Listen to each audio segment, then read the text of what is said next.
So I'm watching the Endeavor documentary, and this is the one. It's called "The Working Poor." It's the price of the American dream, the Endeavor documentary. And I think one thing that I found so interesting in comparison to the families and the people who were here is a lot of the Hispanic. Well, let me not say a lot. I'm only 29 minutes in. There's 52 minutes left to go.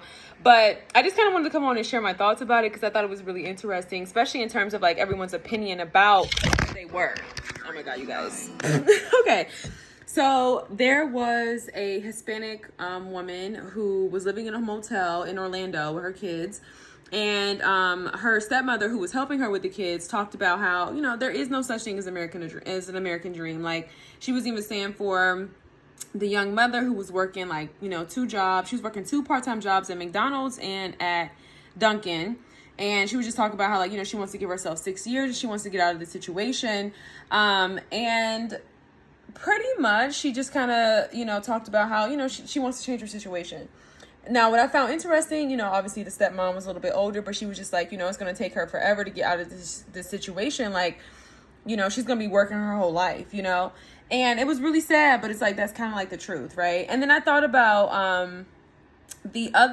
so who was after that? Okay, I think now this is Seattle, because I think that was the first story. And now this is Seattle, and there's a white family. Well, it's actually white and black, but there's this white family that they're talking to, a white man who's trying to find work. He lives in a tent, and they were asking him about the American dream. And I found it interesting that he still found a sense of allegiance to the dream. He talked about how, a poor person has never given him a job.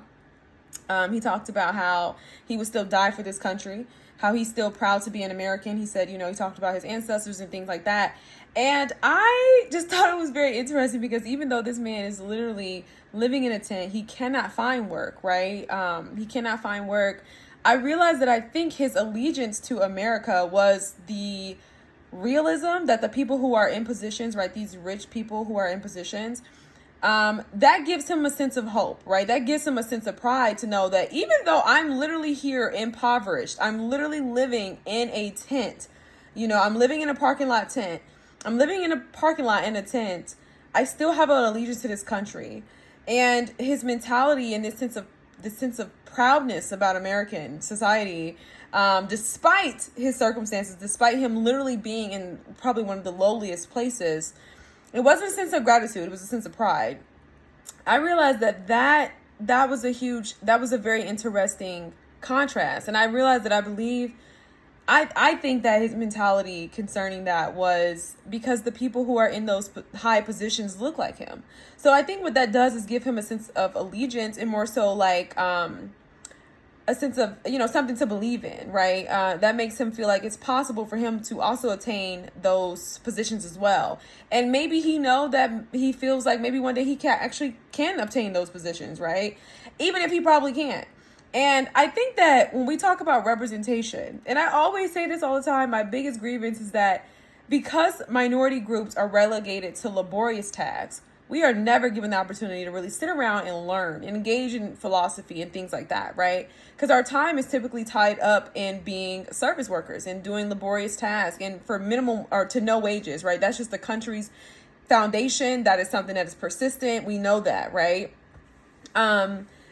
So no one is ever really able to debate, certain foundations of this world, right? Certain foundations within American society. No one is ever really able to debate and provide, kind of like a counter argument to white supremacy and white psychology, so to speak. Nobody can ever really challenge that because everybody who would be able to challenge it is stuck working, right? And so I thought it was very interesting, but I found that to be, I'm like, this person is in this lowly position and he's still so proud and so prideful.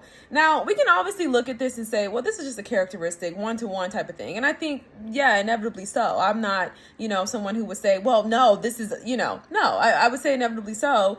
But I do think what's really unfortunate is that because we're never really able to engage in philosophy, we're so accustomed to just a very simple-minded way of thinking.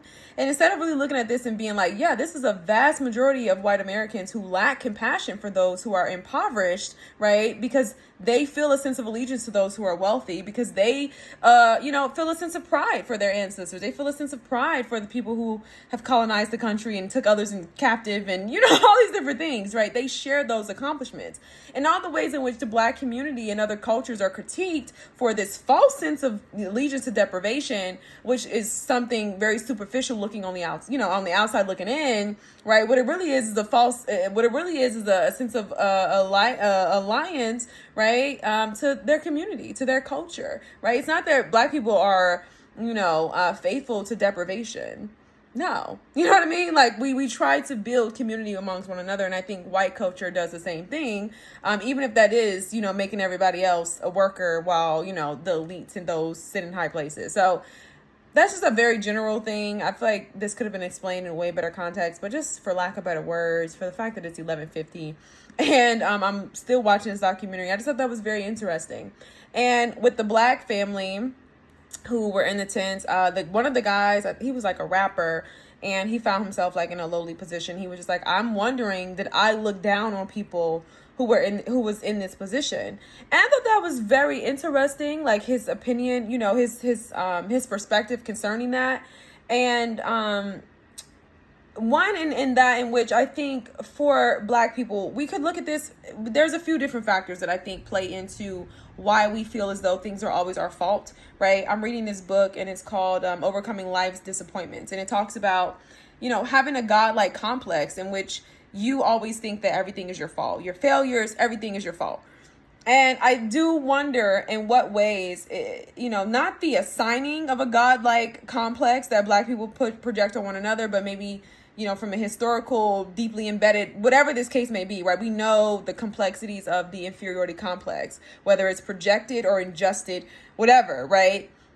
I wonder in what ways, does that godlike complex that Black people sometimes have, or other people may have of Black people, make them feel as though the reason for their shortcomings is because of themselves, right?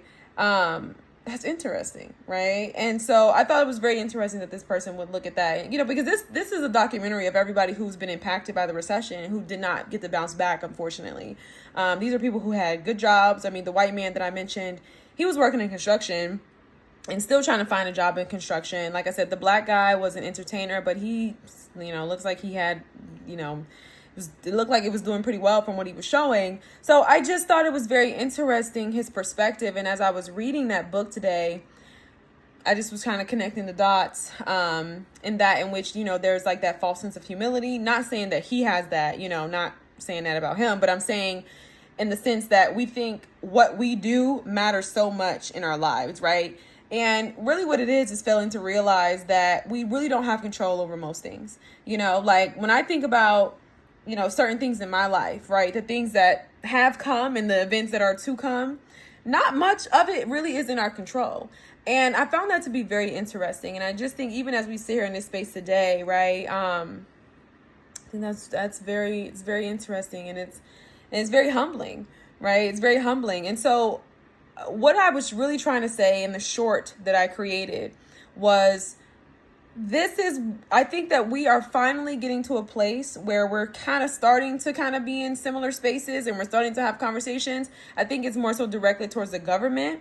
But I think we're realizing how we're kind of all in this together, and much of, a lot of things right now are out of our control, and I say that in a sense of like, as it pertains to relatability. I think for the first time, we're actually kind of in a space where we're having compassion with one another, right? We're actually having compassion for minorities. We're actually having compassion for, other people who we may assume are in high positions, but are not, And so I just think it's very interesting, but I think there's a common mindset that persists amongst white Americans who are in lowly spaces that are still very prideful. And so it's just very interesting to see that stark contrast between the cultures, between white and Black cultures, between Hispanic cultures. And I think it's a sad thing, because I think the truth is that, like, that is American culture, right? It's this very prideful culture, right? It's this culture that feels like it's invincible. You know what I mean? And that's how we live our lives as Americans. We think that we're invincible. We think everything we do is invincible, right? We call ourselves the strongest nation, the strongest this, the strongest that. You know, you ever wonder just like, why are we sending so much money for wars and things like that? Like, it's no telling what they're out here trying to protect us from. This country is so prideful. And it's like, I just think it's very interesting how we're just built on this belief that we're invincible. And I think it's something that persists. I think it's just something that oozes in our culture, you know, to where it just kind of impacts and inflicts itself onto everybody, you know, and we start to think that we have control over certain things when we really don't, you know. So I thought that was interesting. And I guess from what I'll say, from what I learned in the book, is that, you know, there are a lot of things that are going to happen to us in life, right? And this is not even as it pertains to this documentary per se, but I guess this is more so like a little snippet of like life advice that is actually not in our control, right? You can be all the things and it still not work out. There are things that sometimes happen better than you could have even imagined, but I think in all of, like, why? Like, why are you this person? Like, that was so extra. That was so extra. Like, why? Why?